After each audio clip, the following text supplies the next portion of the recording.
All right, perfect. So once again, thank you for joining us for C10.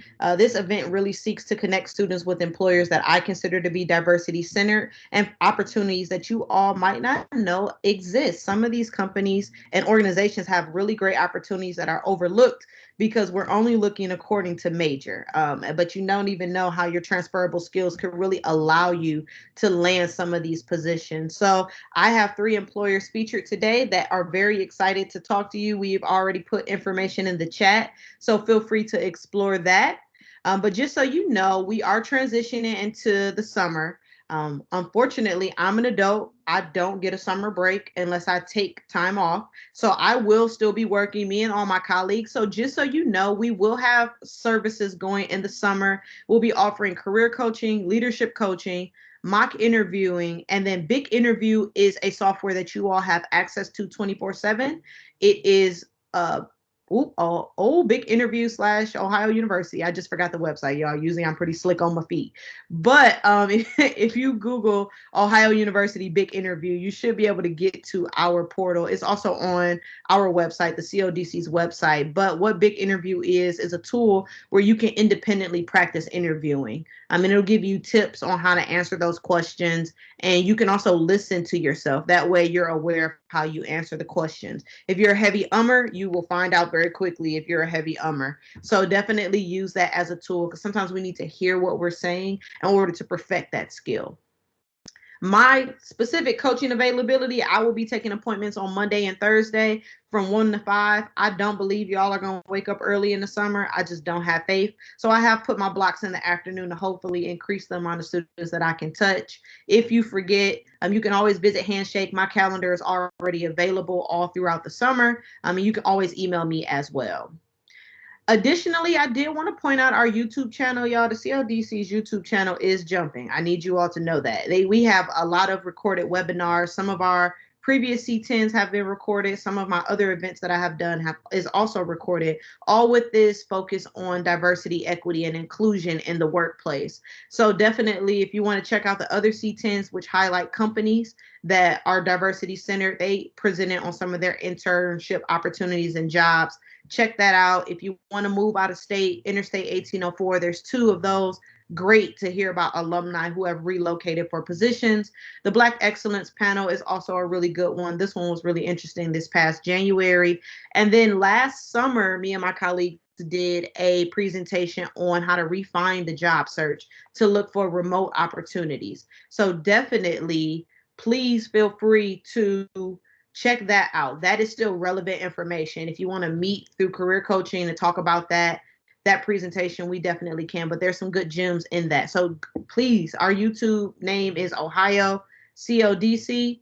Save us, follow us. Y'all know how they say, click the follow button, click our follow button so you can stay up to date about all of our webinars that we have. And then very last, share with a friend. If you are graduating, you will technically be an alumni.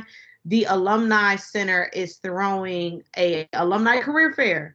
So keep that up to date. Tell a friend on Wednesday, June 2nd from 1 to 4 p.m. It is going to be virtual through Handshake. You do have to register, but it is free. This is only for graduates. Whether you're a recent graduate of 2021 or you graduated previously, tell a friend. They can register via Handshake. Just have them contact my office so we can reactivate their Handshake account as an alumni account. Then they can register, book with me or anybody else, but they will have to place a phone call or an email to the CODC so we can flip that Handshake account. All right. So just some housekeeping things. I try to keep you all up to date. But without further ado, I will introduce our speakers who are representing some really great programs tonight. First, we have Megan Kuhn.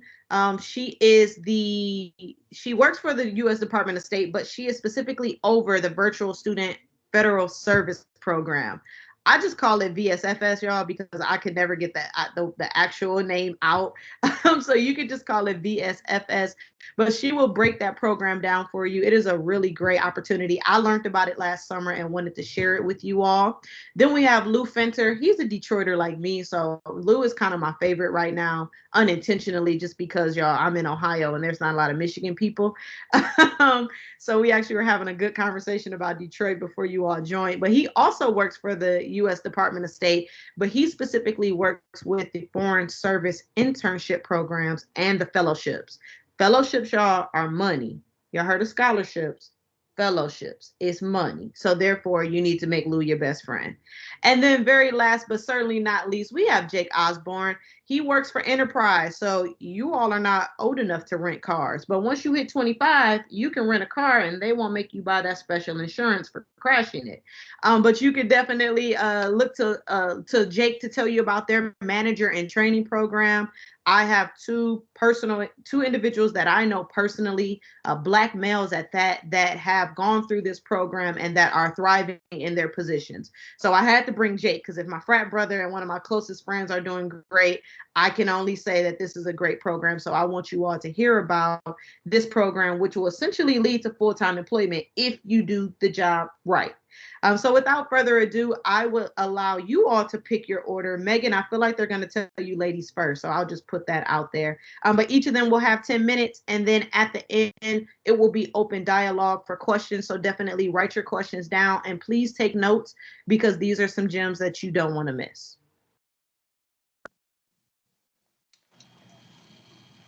Well, as an OU alumni, I feel fine taking the floor first. Can everyone hear me? Yes, you're fine. I'm going to be sharing my screen too. And I've got my Donkey Coffee mug if that coffee shop is still in town. So I'm going to share my screen. Tamika, thank you so much for having us, and thank you so much for our co-presenters and your very enthusiastic opening remarks. Can you all see my screen? It should be popping up just now. Yep, it's loading. It'll probably take just a couple seconds. Okay, great. So I work for the federal government's virtual internship program called the Virtual Student Federal Service, or VSFS. And just briefly, for backstory, Secretary Clinton started this program in 2009. The original intent was to connect the talents and tech skills of U.S. citizen college students with U.S. embassies and consulates around the world, basically connecting the college community with diplomats. But it has grown to include many more agencies beyond the U.S. Department of State. And in fact, right now we have 57 agencies participating.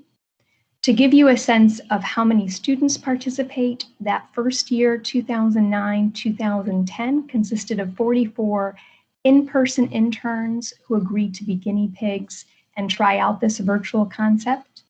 It has grown so that our current year, we saw nearly 8,000 applicants, of which 5 OU students applied, and 2,100 students were selected, including 3 Bobcats. So I would definitely love to see more Bobcats apply this July. And as I mentioned, it's more than the Department of State. The Forest Service, the CIA, NASA, USDA, USAID, there's a wide range of agencies that participate in this program. So here's how it works.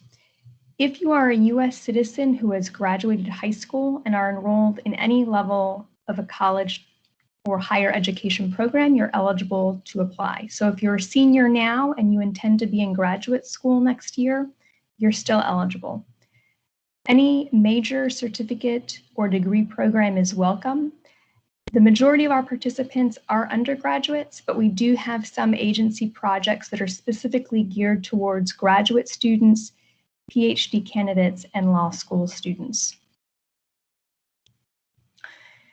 Your time commitment for a virtual internship is about 10 hours a week for the duration of the academic year, September to May, more or less.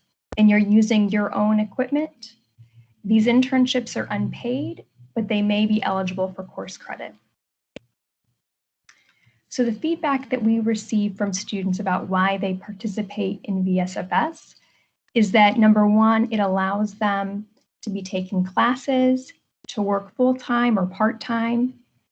It also is eligible potentially for course credit, and it doesn't require uprooting and moving to Washington, D.C. for a semester, so you're not having to deal with the relocation costs or the very expensive D.C. apartment rent.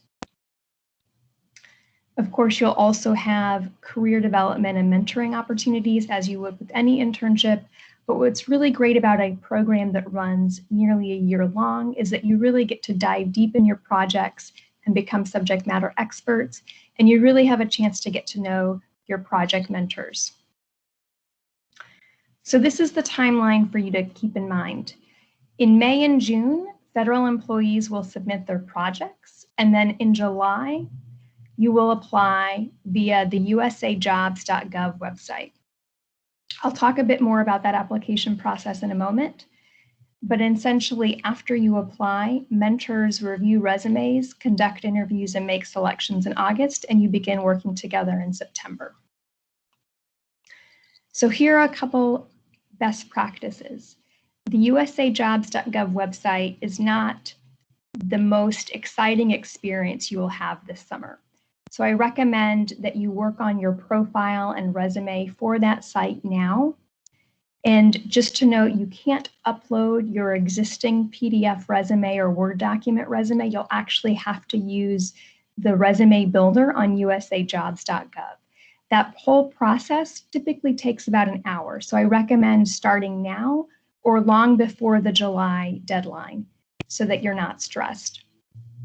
You'll be able to apply for up to 3 different internships. And so when you have a statement of interest to complete, you really want to be enthusiastic about why those projects in particular are of interest to you. I can tell you right now, I have received 2-sentence statements of interest, and those applicants didn't receive a second look from me. So again, you're going to start on your usajobs.gov profile and resume early. You're going to be very enthusiastic with your statement of interest. And in addition, I highly recommend the Ask a Manager Human Resources blog for resume tips and interview tips. And that blog is askamanager.org, and she has a free interview prep guide. So definitely take a look at that and definitely participate in a Career Center mock interview. Whenever I'm interviewing candidates, I know within the first 30 seconds or not whether that student participated in a mock interview prior to our conversation. It really does make a difference if you've done the mock session. This is our website right now, vsfs.state.gov. We are getting a new look next month. And I encourage you to check out that website now to get a sense of what might be available in the fall by searching through CL projects. You can look through, there's more than 20-something skills, so coding, website analytics, speech writing, social media. And then of course, if you have foreign language skills, you can also search by those skills or by language or by agency, just to get a sense of what might be available for the upcoming school year. So I'll leave you lastly that our website, again, vsfs.state.gov, and vsfs@state.gov is our email address. Thank you. Perfect. That was quick to the point, so I love it. So with that being said, between Jake and Lou, whoever wants to take it next. Lou, he's challenging you to rock, paper, scissors. You know what? I won. Maybe I'll go next. Well, I just to sort of keep with the theme of the State Department. I can go ahead and go and share my screen.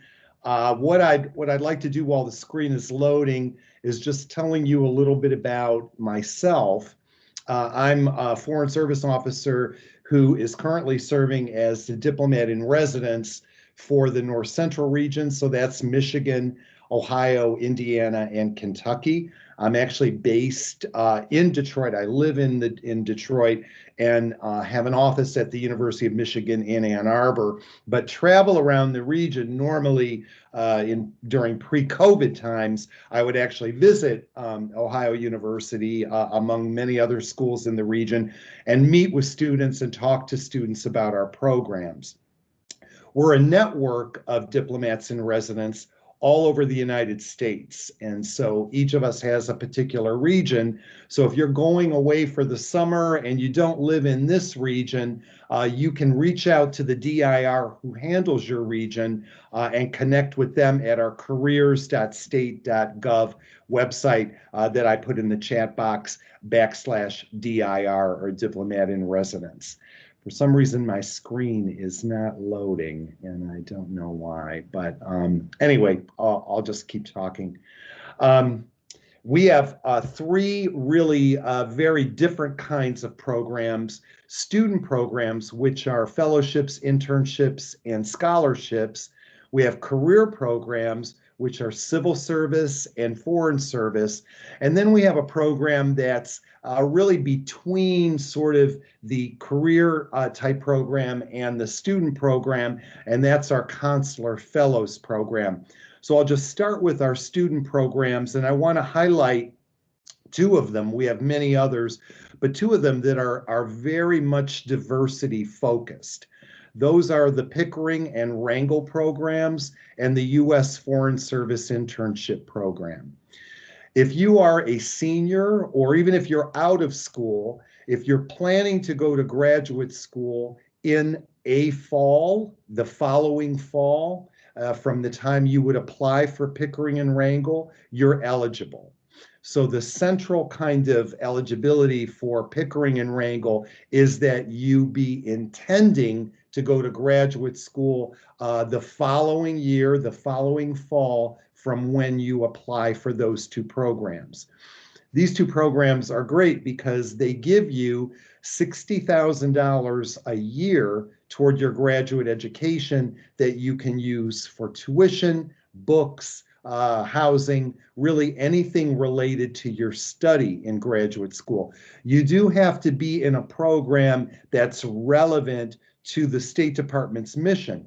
So everything from journalism to international affairs, foreign language, anything that is broadly connected to our mission. Excluded, though, from eligibility are professional degrees, so law school, medical school, nursing school. And the reason for that is those are usually multi-year programs, and Pickering and Wrangell is limited to 2 years because it's a 2-year program. In addition to that $60,000 that you get toward your tuition, you do 2 paid internships, 2 summer internships while you're in graduate school. As I said, it's paid, comes with your travel expenses, and housing is provided. The first summer, if you're in the Wrangell program, you work with a member of Congress. You're on Capitol Hill doing your internship. If you're in the Pickering program, you're at the Department of State. The second year, both programs send you overseas. And so you work in one of our over 270 consulates, missions, and other types of foreign presence that we have overseas. Again, your travel's paid, your housing is provided for you, and you also get a stipend. At the end of that 2 years, you go directly into the Foreign Service. And so you essentially have a full-time permanent position waiting for you as a Foreign Service officer at the end of that 2-year program. Another program that has a very strong diversity focus, as I said, is the U.S. Foreign Service Internship Program. Also a 2-year internship program, 2 summers. Also, you get stipend both summers, you get housing, and you get all your travel expenses covered for both those summers. The USFSIP does not terminate in full-time employment, so it's a terminal program in the sense that at the end of that 2 years, you're essentially done. However, that being said, many students who participate in the USFSIP program do apply to the Foreign Service, they apply to the Civil Service, or both. They build on their experience in the USFSIP for other programs with us at the State Department and broadly, throughout the federal government and in the nonprofit and the private sector. Both those programs you apply through USA Jobs, Pickering Wrangle, and USFSIP, as Megan mentioned. So definitely you'll want to familiarize yourself with the USA Jobs website. The application period is in the fall for Pickering Wrangle and for USFSIP. USFSIP, by the way, is an undergraduate program, and so you apply during your junior year or your sophomore year because that program requires you to have continuing student status. And so after your first year, your first summer internship, you return to school and then you do the second summer. In addition to those two programs, we have a number of other kinds of programs that we have the Foreign Service Internship Program, which is an unpaid internship program. One summer you do in Washington, or you can do it abroad at one of our embassies and consulates. That is an unpaid program, and it doesn't cover travel expenses or housing. Sometimes our missions abroad do have housing available, depending on where you go, but that's not a given. So when you do the unpaid Foreign Service Internship Program, you assume that you're going to cover all your expenses. We also have several different kinds of exchange and scholarship programs. One is the Critical Language Scholarship. I just want to mention that briefly. That's a summer immersion program, and you select one of several national security critical languages. So this isn't your normal kind of Spanish and French, that we're all used to in high school and college, but these are languages like Dari and Farsi and Turkish, and so on. So more obscure languages, Arabic, Mandarin, Chinese.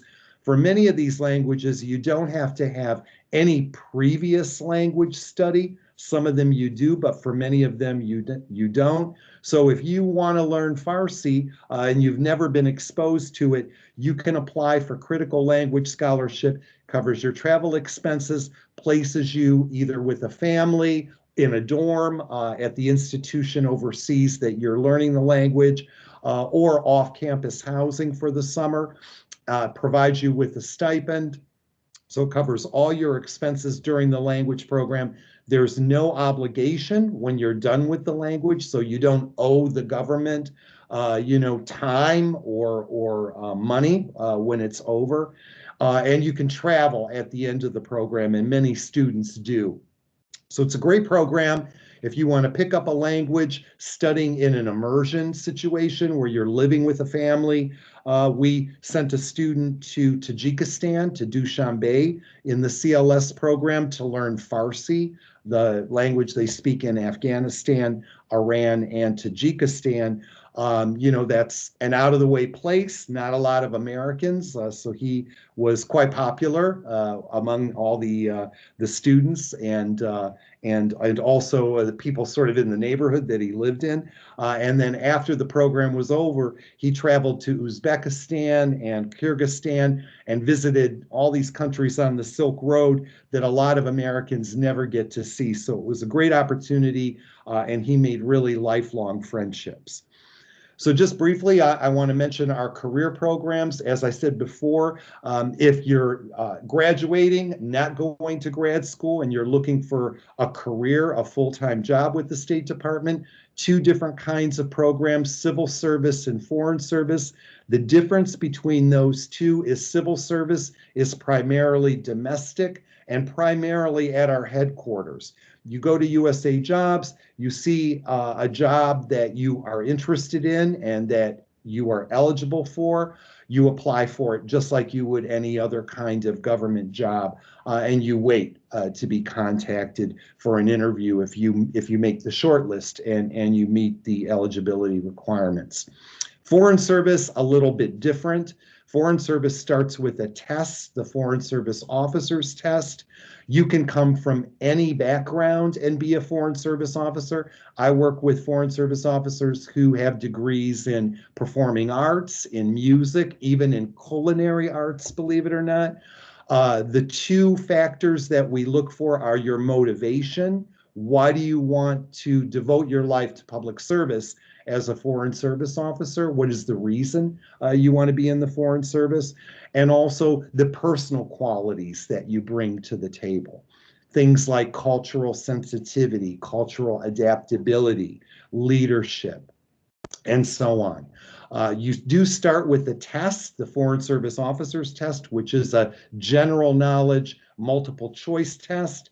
Right now, it's being offered online. Normally, you go to a test center nearest you to take it. It's offered 3 times a year. The next one will be offered in June, and registration will begin in May, sort of the end of April because of COVID, but normally you register the month before.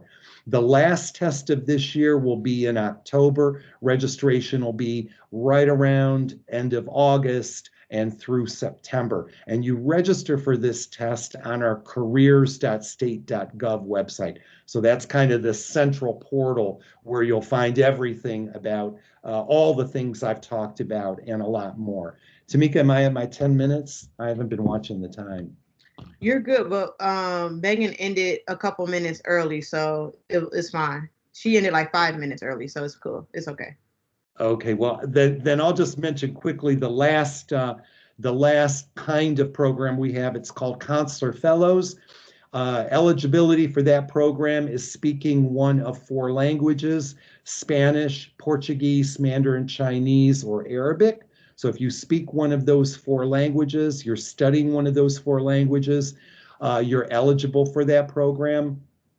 That is a 5-year program, paid travel expenses. You're pretty much functioning like a Foreign Service officer as a consular officer in a country where the language you speak is spoken. Great program. Lots of people who do the Consular Fellows program apply to the civil service and to the Foreign Service. And by the way, you can apply for multiple programs at the same time. I encourage you to do that. All these programs are exclusive. They're independent of one another. So the more programs you apply for that you're interested in and eligible for, the greater your chances of being selected. Long timeline for almost all of our programs. Most of them you'll see open up in the fall, and that'll be for the following summer. So you're looking at a 6 to 9 to 12 month timeline. So you want to keep that in mind with our programs. One of the reasons for that is the security clearance requirement. All of us have security clearances, and we require all of our interns and career staff to also have security clearances, and that can take 2-3 months or even longer. So I'll stop there. I could go on and on and on, but I want to give my colleague from Enterprise a chance. So thanks very much. No, that was great. I tried to throw the links in there as we were going for each program. So y'all save the chat, come back to the chat, because he introduced, clearly there's a lot of different opportunities. So definitely remember these and come back to them and check out the links that I put in the chat. But now we'll turn it over to Jake to introduce the manager and training program with Enterprise. Absolutely. Thank you very much, Tamika, for the invite. Super excited to speak to your students. OU, oh yeah. I grew up around Bowling Green, Ohio, so I love the MAC schools, even Central Fire Up Chips, right? But wanted to briefly speak about our management trainee program and our internship as well. Some exciting stuff, and just really quickly about myself. I'm the talent acquisition professional that oversees the teams that take care of the hiring and recruiting for the Dayton, Ohio, and the Columbus market. So pretty much Southwest and Central Ohio. I have all the schools there, which Athens definitely falls into that. We actually have a satellite location in Athens, Ohio. But our management internship program, we run it 3 times a year. This summer is already filled. It starts in May and ends in August when you go back for your fall semester. However, I will be posting a fall internship for those that will be graduating in December. That internship is an opportunity to work part-time in one of our rental branches, potentially the Athens branch if we can grow the fleet, or if you're still doing school virtually. This internship can pretty much be anywhere. You'll be working out of one of our rental branches, learning our business. Our management trainee internship is unique in the fact of a lot of internships I hear about, A, aren't paid, B, you're doing a lot of observing. Our internship gives you the opportunity to really jumpstart your career. Like I said, you're working in one of our rental branches. You're helping us facilitate the rental interaction process, which is very heavy sales, service, leadership, and problem solving day to day. And like Tamika stated earlier, the goal of any internship is to do a nice job and hopefully get a long-term career opportunity at the end of it. And that's exactly what we want to happen. We want you to come in, learn the business, learn from our folks that have already been doing it for a while, take those skills that you've learned and be able to apply them each and every day that you're working for us. Our long-term post-graduation position is our management trainee position. Again, you're working out of one of our rental branches, learning the business, applying it each and every day. But ultimately, the great thing about Enterprise and how I've gotten to my position, which I've been with the company now, it'll be 15 years in November, is we promote from within, and it's going to be based on performance. So ultimately, where you want to take your career, you can go. You just have to kind of understand our program at the forefront. The management trainee position is where we hire, I would say, 98% of our workforce. The other 2% is derived from our IT division and our accounting division. They don't go directly into the rental branches just because they have a little bit different of a career path, but a similar way to get promoted based on your performance. In terms of qualifications, what we look for completion of a 4-year degree. It doesn't matter what the degree is in, just completion of a 4-year degree. Myself, I majored in sport management. I thought I was going to play basketball overseas. That didn't work out. My jumper wasn't that good, and I'm only barely 6 feet. I did get some looks, but I had to pivot. Pivot's a popular term now in COVID world, so I like to use that every once in a while, and it's also a basketball term. But we take majors of all shapes and sizes, just a 4-year degree. What you really have to keep in mind is, we're a for-profit business. So you do have to be interested in business. If you ultimately want to be a nurse or a lawyer, maybe a lawyer, but definitely not a nurse. We do have legal counsel out at a global corporate in St. Louis, but I can't help you get to be a nurse practitioner. Potentially a lawyer, but again, you'd have to start working out of one of our rental branches, and getting your JD is pretty difficult on its own. So I don't know if you'd be able to juggle working full time and doing that. But with that being said, it's a wonderful opportunity. Currently we're operating in 85 countries globally. We've got over 100,000 employees, and we've got 2 million vehicles in fleet, even with the car shortage, as I'm sure you've all heard with the microchip shortage. Manufacturers aren't making cars, so we're not buying them currently. However, we plan on continuing to rebound as everything continues to open up. We are seeing a lot of positive growth here locally in my operating group and around the country.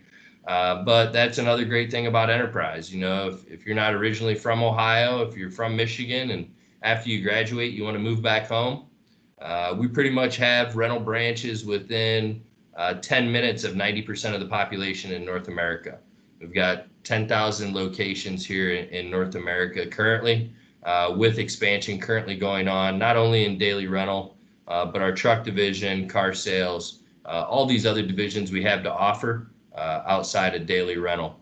I did throw up a link here in the chat, the tiny URL. If whatever I said resonated with you, sparked a little interest, feel free to register on that URL. It basically just puts you on my prospect list. I also put up our go.enterprise.com. That's where all of our positions are posted globally. So feel free to go on there. And then also the www.enterpriseholdings.com website. A lot of people don't know we bought National and Alamo back in 2007. So I actually work for Enterprise Holdings because I do hiring for all 3 brands. The enterpriseholdings.com website just gives a higher view of the organization in terms of mission statement, philanthropy, diversity and inclusion, things of that nature. So I would recommend taking a look at that stuff, and please reach out to me if you have any questions. Usually we're on campus a lot more. Obviously, with COVID going virtual, we're doing a lot of this, but we look forward, kind of what Lou said. Look forward to getting back on campus, meeting the students face to face, shaking hands, and talking more about all the great opportunities Enterprise has to offer. So that's all I got, Tamika. All right, I love it. And he's telling the absolute truth. Enterprise is always front and center at our career fairs in Baker Center. But pending that we are remote for right now, they still been a part of the virtual ones. But the one thing that you all have to realize with these virtual programs is that we're able to get companies and organizations that don't normally come to Athens, right? So having Lou drive through from Michigan to Athens, which I do frequently, is not a fun drive. It's actually quite boring, and you can get stopped about 5 different times, right? It's not conducive to Lou's lifestyle. So having him virtually works out, as well as Megan. So keep taking advantage of these virtual events, because we are really bringing people that you all would probably not even think to look up on the internet, right? Or connect with on LinkedIn, but also that just won't travel to Athens just because of where we're located. You still have to, unfortunately, drive an hour when you land on an airplane. So with that being said, please feel free to turn your cameras on if your backgrounds are conducive to ask questions. I encourage you and empower you to ask a question. If you don't ask, you won't know the answer. I think I'm pretty great, but I don't know all the answers and why you have these beautiful people in front of you. Let's use this opportunity. So with that, I'm going to put myself on mute. Students, we also have some faculty members here. We also have some administrators here as well. So feel free to ask questions that you think will benefit your students that aren't here. The students, things that you need to know.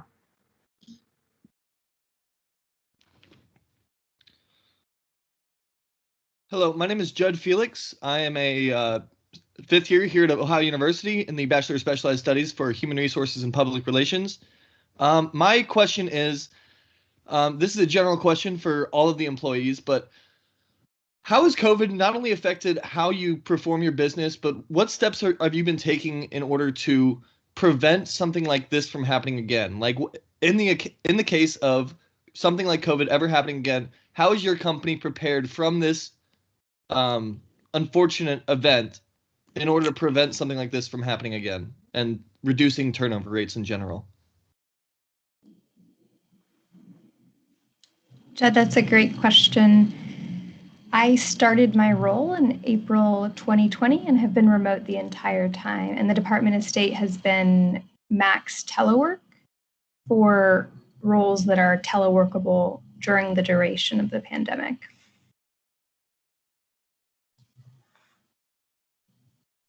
Yeah, I would echo really what Megan said at the department.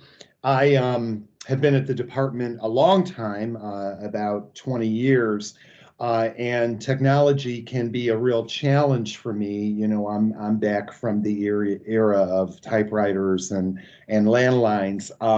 So I think technology has really changed how we do business, and I think a lot of the benefits of technology and the way that we've been interacting with students on campus is going to change.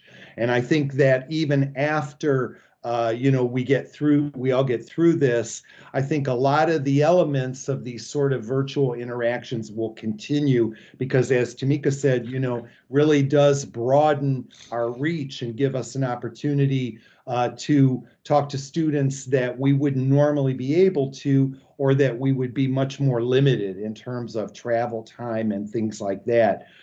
So I think we've learned a lot from having to deal with this situation, and I think that the best elements of it, the lessons that we learned, I think are gonna be here to stay.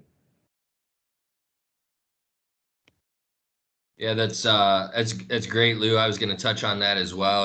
From a standpoint of how do we prevent it from happening again? Well, that was the first time I've lived through a pandemic. I'm sure a lot of the organizations out there, first time they've had to do business during a pandemic.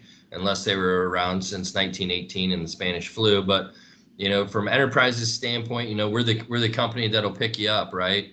So during the pandemic, we halted that. We started to do more deliveries. We're with technology, we're doing a lot on tablets. So we limited the amount of individuals that we allowed inside of our locations to keep our employees safe. We would go out to the curb, we would get their information in advance, and then just do the rentals out on the curb and get them going into the rental vehicle. That way, they're not touching the counters and the door handles and all that stuff. From a disinfection standpoint, we started disinfecting a lot more. Here locally, we put about $6 million into our wash bays, over 93 branches, to up the ante there in terms of their performance in the back. We instituted what we call a CCP, or a clean car pledge, where we really doubled down on our cleaning efforts when vehicles returned off a previous rental. From a brand perspective, we also partnered with Clorox, and started using solely a lot of their products, which have been touted as, highly disinfectant. But I think, in terms of how we continue to do business in a safe manner, I think that's important for consumer confidence. But then also our employee base at large, everybody wants to go to work and feel safe, right? To Megan's point, we have allowed employees to work remotely. Obviously, with our business, with rental branches, we don't want people renting vehicles out of their driveway, so we couldn't go that far. But a lot of our corporate positions, my position, even currently right now, I'm 3 days in office, 2 days at home if I want to be. I've got 3 kids, and if anybody's ever been around younger brothers or sisters or have kids of their own, tough to get work done. So I volunteered. I'll come into work 5 days a week. So I've been in the office here recently 5 days a week. But I think it's just important to learn from the things that you go through and try and get better each and every day. And I think Enterprise did that in a great way through this pandemic. So thank you very much for your answers. Those were really, really helpful. I have one final question for Jake. Jake, you said promotions were based off of performance. Could you elaborate more about what that means? Yeah, absolutely. Great question. In terms of performance, so with Enterprise, even now, as a recruiter, I'm ranked against all the other recruiters in the globe. So currently, I do believe there's 269. I'll give you a snapshot. If you were to come in as an intern, typically in our operating group, anywhere from 10 to 20 interns in a given 3 to 4 month span, we would rank you against all the other interns. In terms of how we rank you, sales, service, and some other business metrics, undocumented damage, fuel penetration, the sales piece, obviously, upselling. If anybody's ever rented a vehicle or went with their parents to rent a vehicle, we provide optional protection products. We track everything. And then from a service standpoint, which is first and foremost, all of our branches are scored what we call ESQI, or Enterprise Service Quality Index, on a monthly basis. You start out at 100. We have a third-party vendor that randomly selects a portion of your customers that came through the door, and they ask them, were you completely satisfied with your rental experience? Anything less than I was completely satisfied is -1. And typically our branches, pre-pandemic, they were landing anywhere from 85 to 92 over a month, which is really, really good. And then we rank you out. We throw all those numbers into a spreadsheet and rank you. Again, as an intern, it's a smaller sample size. Currently, management trainees in the operating group, we've got about 105. And we look for you to be able to rank in the top half 3 months out of any given 6-month snapshot, and that qualifies you for promotion or promotability. So for the right person, with the right drive, the right type of business acumen, wherewithal, want to, if you will, you can advance pretty rapidly. I've seen people go from management trainee at entry level, that's 43,000, a little over 43,000 pre-tax, to running branches where they're making 75K in 2 years. And they also have company car access. So opportunity really to climb the ladder, not run on the treadmill. I always like to quote Step Brothers, we'll give you the tools to succeed. Thank you. Hello, my name is Patricia Toledo, and I am the undergraduate advising coordinator in the economics department at Ohio University. I want to thank you for the presentation, and I have two questions. One question is about the GPA requirement that maybe you could have. Is there any GPA requirement when you apply for any of the internships or for the U.S. Department of State? There is one job position that that it required the test that you are mentioning, Louis. That is for that position. I would like to know if there is a GPA requirement, or Megan, if for the virtual internships, or Jake for the enterprise. Patricia, that's a great question. The Virtual Student Federal Service Program, the internship program, does not ask for GPA. Okay, that's good. And for us, it depends on the program. Generally, it's around 3.0 or above. Some of the programs are 3.2. Our career programs don't require a GPA, don't have a GPA requirement. They're career programs. And for the Foreign Service, you can apply to the Foreign Service up to age 59 and a half. And actually, the average age of an incoming officer is 35. And you know, I'm a good example of that because I actually had 2 other careers before I became a Foreign Service officer. So I came in after 35. And we do bring people in, you know, right up to age 59 and a half. So the Foreign Service is something, you know, it's always there for you. Even once you're out in the workforce, you can remember that guy, Lou Finter, that spoke to me when I was at OU. And, you know, maybe I'll look into that now. If you want a change of careers, you want to do something else. There is no age requirement for civil service positions. And there is no age requirement for our internship programs and scholarship programs. Okay. And I'll also add that if you think you might want to do the Foreign Service or civil service, VSFS is a great way to get exposure and to better position yourself when you're applying for those programs. 47 VSFS alumni have gone on to become Foreign Service officers, and of those 47 alumni who are Foreign Service officers today, about a third come from underrepresented groups. Okay. So the other question. Oh, sorry, Jake. If I don't know if you want. No worries. No GPA required for the internship or the management trainee program. Again, as long as you've graduated, you're eligible for the management trainee program. I am glad they didn't look at GPA, you know, when they were hiring me 15 years ago, because I don't know if I'd be here talking to you right now. Thank you. The second question that I have is about making more competitive the application of our undergraduate students. We know that, and I have, you know, that I don't know if this is for real or not, but there is this maybe knowledge that universities that are in the top, a student from those universities, they have more chances to be accepted because they receive more training also to prepare for the application of these opportunities. And so Megan, I don't know if I heard correctly, you are from Ohio University.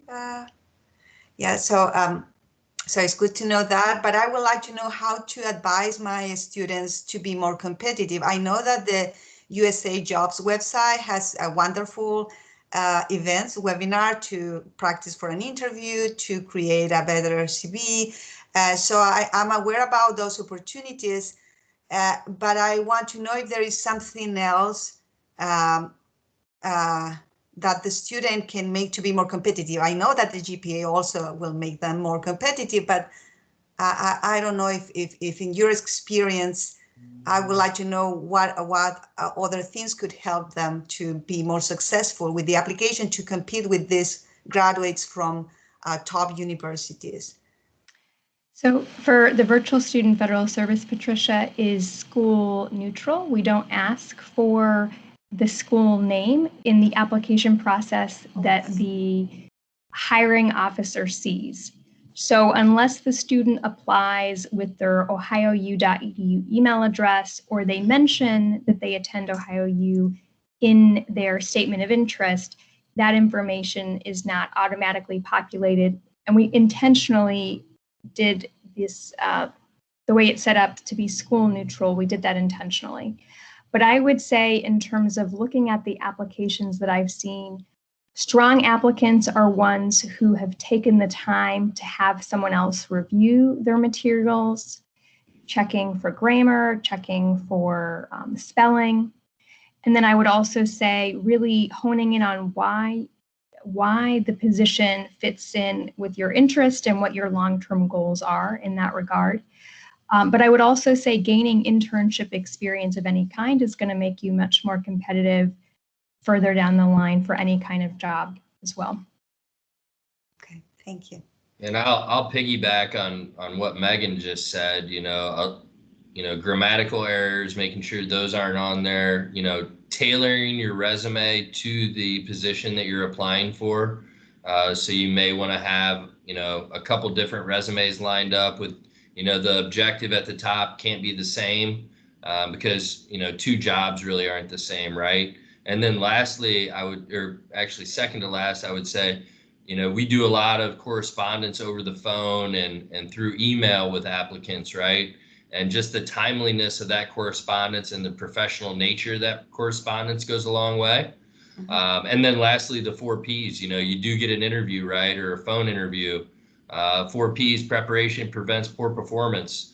So getting out there and practicing your interview skills, using your career services department, using Tamika and the resources that she's giving you. You're paying for that stuff unless you're on a full ride. You got a Scally there to OU. You're paying for it, so you might as well use it. I would definitely say lean on your resources that you have available to you, and then those other things that I mentioned earlier. That's going to give you the best advantage to move ahead in the process. Thank you.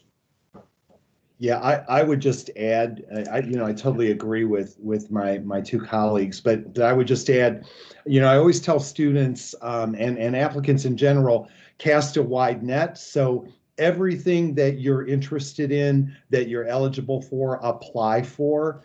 Don't count yourself out. Don't say they won't want me because let our agency make that decision. Go ahead and apply if you're interested and eligible, and be persistent because our programs are highly competitive.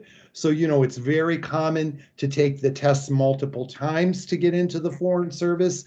You can take it on an annual basis. You have to wait 1 year if you don't pass it. But many, many Foreign Service officers who are successful have taken that test 2, 3, 4 times. So don't give up, be persistent if it's something you want to do. Same is true for our internship programs. If you aren't selected this year, apply again next year or apply again the year after that if you're eligible. And about that test, sorry, the last question, is there any link where the student can prepare for that test? Or because I was trying to get that information from the website, but I couldn't. There was a quiz that was very good to check what type of officer in which field you fit better. But I was looking for the information about how to prepare for the test, but I couldn't find. Should the student go to the website where the test must be taken? Yeah, exactly.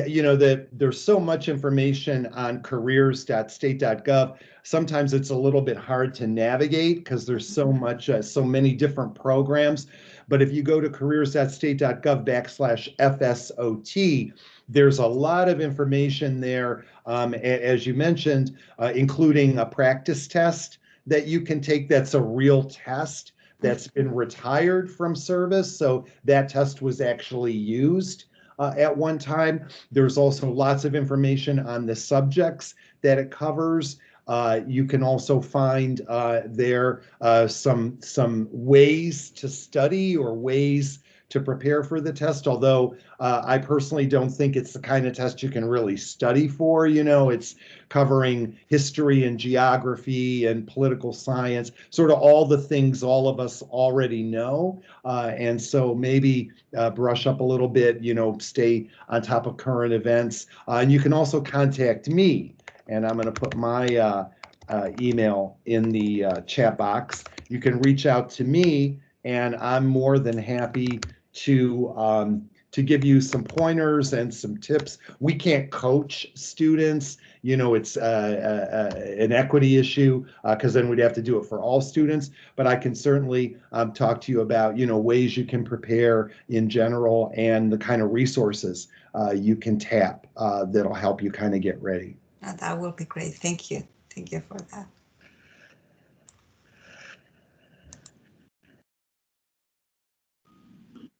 All right, go ahead, Sarah.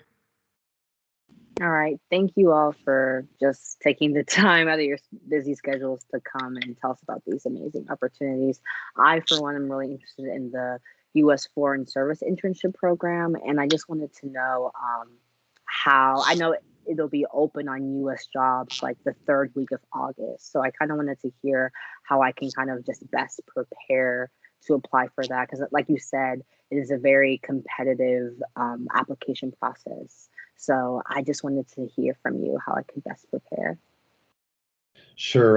Really great question. And I would say a couple things. First, our tiny URL link, you can use that to click on that and register so that you'll get alerts when that application actually does open. And with COVID, you know, that's varying a little. So they're opening some of these programs earlier than they normally would. But as you said, you're actually very well informed, because as you said, it normally does open up the last, right after the third week in August. And it has a very narrow window. So it's only open for a week or two. And so you definitely don't want to miss the deadline. But in general, for that program, as Megan pointed out, and as Jake pointed out, you know, you have to communicate well. And that means when you write your statement, your personal statement about why you want to do the program and why you should be selected, you know, what you bring to the table, definitely tap people like Tamika and your Career Resources Office. They're experts at looking at your statement, helping you make, you know, you want to make sure no grammatical mistakes, that it's structured well, that, you know, it makes sense. It has, you know, introduction, body, and conclusion, kind of the same things, you know, we're always even I'm still learning sometimes. So you know, you definitely want to get a lot of input from people you trust. The other thing you want to do is stay on top of current events. So, you know, watch the news, pay attention to international affairs, know where things are, you know, look at maps of the United States, know where, know the US, you know where things are in the US and in the world, because you do have to have that kind of sort of broad awareness. But it is, you know, it is a highly competitive program. And sometimes students who apply one year and are not selected or shortlisted apply the following year if they're still eligible and are selected. So that's sort of the other thing. Again, you know, don't give up, be persistent. Thank you. And I had just a quick follow-up question. I know with the Pickering Fellows and I think Wrangels, if you are accepted, you everyone needs to take the foreign service exam, but it's not a requirement for you to pass. Isn't that correct? Yeah, that's true. There is an exercise that you do at the end of the Pickering and Wrangle program that does you know, sort of move you into the foreign service when you're done with that exercise that you have to pass, and that you can again take over again. But essentially, at the end of that 2-year program, it's sort of a golden ticket into the Foreign Service because a slot is reserved for you. And at the beginning of both of those programs, as Patricia said, you'll want to go to our website and take this little test. It's a tool that helps you decide which career track you might want to go into. We have 5 career tracks: management, consular, public diplomacy, political, and econ. And that tool kind of helps you decide which one or ones you'll like the best and you'll be the best at, because as part of the application process, you have to declare one of those career tracks, kind of like you declare a major. And so at the end of the program, that's the career track you'll be in. Thank you very much. Sure, my pleasure. All right. So I wanted to make sure all students had a chance to answer a question in the, respective time. So I just want to see if there was any final questions before we conclude for the night. I know everybody doesn't like working after 5 like I do. So I don't, but it all works. All for the love to get you all employed. Tell your parents we care. So is there any final questions from any of my students or any of my colleagues that are on the call?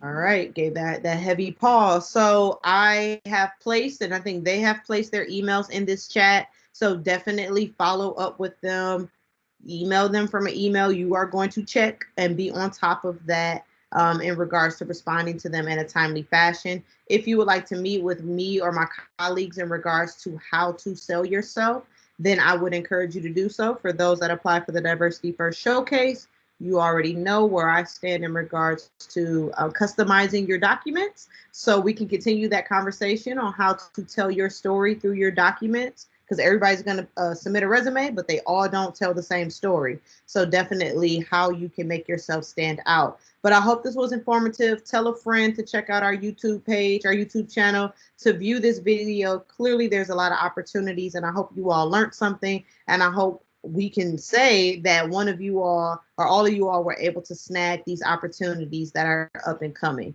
So thank you for your time. Thank you, Megan. Thank you, Jake. Thank you, Lou. I appreciate you all for being here virtually. If you all need anything, let me know. I will continue to promote your programs. And if we need to do this again in the future, then I'm more than happy to host this space with you all again. So you all have a great night, and thank you for being here and partaking in the last C10 of the semester, and I will pick this series back up in the fall. Thanks, Tamika.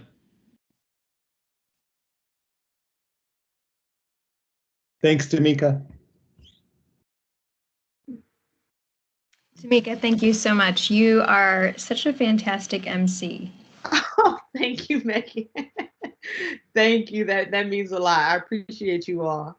Got to keep it interesting. Yeah. Have a good evening.